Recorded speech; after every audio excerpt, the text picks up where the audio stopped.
പ്രിയ കൂട്ടുകാരെ, ഞാനിപ്പോൾ നിൽക്കുന്നത് പാലക്കാട് ജില്ലയിലെ നെന്മാറ ദേവീക്ഷേത്രത്തിന് സമീപമാണ്. കേരളത്തിലെ ഏറ്റവും വലിയ ഉത്സവങ്ങളിലൊന്നായ നെന്മാറ വേല അഥവാ വല്ലങ്കി വേല പാലക്കാട് ജില്ലയിലാണ് അരങ്ങേറുന്നത്. നെന്മാറ, വല്ലങ്കി എന്നീ ഗ്രാമങ്ങൾ ചേർന്ന് ആഘോഷിക്കുന്ന വർണ്ണാഭമായ ഒരു ഉത്സവമാണ് നെന്മാറ വേല. നെല്ലിക്കുളങ്ങര ഭഗവതി ക്ഷേത്രത്തിലെ പ്രധാന ഉത്സവമാണിത്. ഈ ഉത്സവം പ്രധാനമായും വെടിക്കെട്ടുകൾക്കും അലങ്കരിച്ച ആനകളുടെ എഴുന്നള്ളിപ്പിനും പേരുകേട്ടതാണ്. നെന്മാറ വേലയുടെ പ്രധാന പ്രത്യേകതകൾ: രണ്ട് ദേശങ്ങളുടെ ഉത്സവം, നെന്മാറയും വല്ലങ്ങിയും തമ്മിലുള്ള സൗഹൃദപരമായ മത്സരവും ഒത്തുചേരലുമാണ് ഈ ഉത്സവത്തിൻ്റെ പ്രധാന ആകർഷണം. ഓരോ ദേശവും അവരുടെ രീതിയിൽ മികച്ച രീതിയിൽ ഉത്സവം നടത്തുവാൻ ശ്രമിക്കുന്നു. നെന്മാറ വേലയിലെ വെടിക്കെട്ട് വളരെ പ്രശസ്തമാണ്.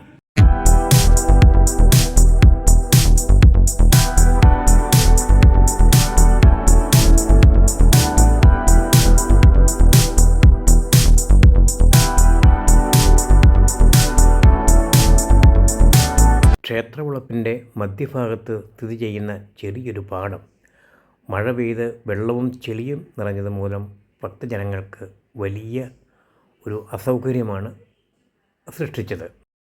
നെന്മാറ ദേശക്കാരുടെയും വല്ലങ്കി ദേശക്കാരുടെയും തമ്മിലുള്ള മത്സരം ലൈറ്റ് അറേഞ്ച്മെൻറ്റിലും പ്രത്യേകം എടുത്തു കാണുവാൻ ഉണ്ടായിരുന്നു. നമ്മളിപ്പോൾ കാണുന്നത് നെന്മാറ ദേശക്കാരുടെ ലൈറ്റ് അറേഞ്ച്മെൻറ്റാണ്. ഇനി നമുക്ക് വല്ലങ്കി ദേശക്കാരുടെ ലൈറ്റ് അറേഞ്ച്മെൻറ്റും ഒന്ന് കണ്ടാലോ? ഇതാണ് വല്ലങ്കി ദേശക്കാരുടെ ലൈറ്റ് അറേഞ്ച്മെൻറ്റ്. ലൈറ്റ് അറേഞ്ച്മെൻറ്റിൽ മാത്രമല്ല, ഡ്രോൺ പറത്തുന്നതിലും രണ്ട് ദേശക്കാരും പ്രത്യേകം മത്സരം ഏർപ്പെടുത്തിയിരിക്കുന്നതും ഭക്തജനങ്ങൾക്ക് കാണുവാൻ സാധിച്ചു. 10ൽ പരം ഡ്രോണുകളാണ് ഉത്സവപ്പറമ്പിന് മുകളിൽ കൂടി പറന്നു നടന്നത്. വെടിക്കെട്ടിനായുള്ള ഭക്തജനങ്ങളുടെ കാത്തിരിപ്പ് തുടർന്നുകൊണ്ടേയിരുന്നു.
അക്ഷരാർത്ഥത്തിൽ മണൽ വാരിയിട്ടാൽ താഴില്ല എന്ന് പറയുന്നത് എത്ര ശരി. എത്രമാത്രം ഭക്തജനങ്ങളാണ് ഈ വെടിക്കെട്ട് കാണുവാൻ ഇവിടെ കാത്തു നിൽക്കുന്നത്. ഇത് ഈ വീഡിയോയിൽ തന്നെ നമുക്ക് കാണാവുന്നതാണ്. എത്രമാത്രം ജനങ്ങളാണ്. ഒരു ശ്വാസം പോലും വിടുവാൻ നിർവാഹമില്ലാത്ത രീതിയിൽ ഇവിടെ തിങ്ങിക്കൂടി നിൽക്കുന്നു. ഇതാ നമ്മളുടെ പുറകിൽ കാണുന്ന ഈ പാടം, അത് മൊത്തം വെള്ളവും ചെളിയും നിറഞ്ഞു നിൽക്കുകയാണ്. ഇത്രമാത്രം ജനങ്ങൾ തിങ്ങിക്കൂടുന്ന ഈ ഉത്സവപ്പറമ്പിൽ ഇത്തരത്തിലൊരു പാടത്തിൻ്റെ ആവശ്യമില്ല. അത് മണ്ണിട്ട് നികത്തിക്കഴിഞ്ഞാൽ എത്രമാത്രം ജനങ്ങൾക്കവിടെ യാതൊരു തടസ്സവും കൂടാതെ നിന്ന് വെടിക്കെട്ട് ആസ്വദിക്കാൻ കഴിയും. ഇത് അമ്പലം ഭാരവാഹികൾ പ്രത്യേകം ശ്രദ്ധിക്കേണ്ട കാര്യമാണ്. ഇതാ 5 മണിക്ക് ശേഷം വല്ലങ്കിക്കാരുടെ വെടിക്കെട്ടുകൾ ആരംഭിച്ചു കഴിഞ്ഞു.